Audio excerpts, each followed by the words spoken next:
প্রত্যেক মাহফিলে দেখবেন আগের থেকে তুলনামূলক মানুষ বেশি হয়, বক্তার অভাব নাই, শ্রোতার অভাব নাই, আমলের বড় অভাব, ঠিক কিনা বলেন?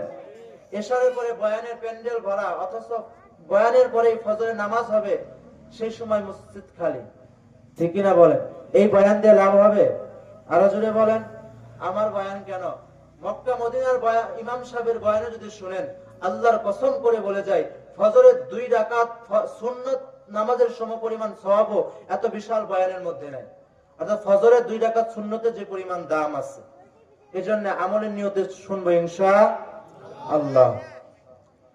আল্লাহ রাব্বুল আলামিন সূরা আসরের প্রথম আয়াতে বলেন, ওয়াল আসর, সময়ের কসম। কিতাবের মধ্যে আছে, এখানে 2টি প্রশ্ন আসে।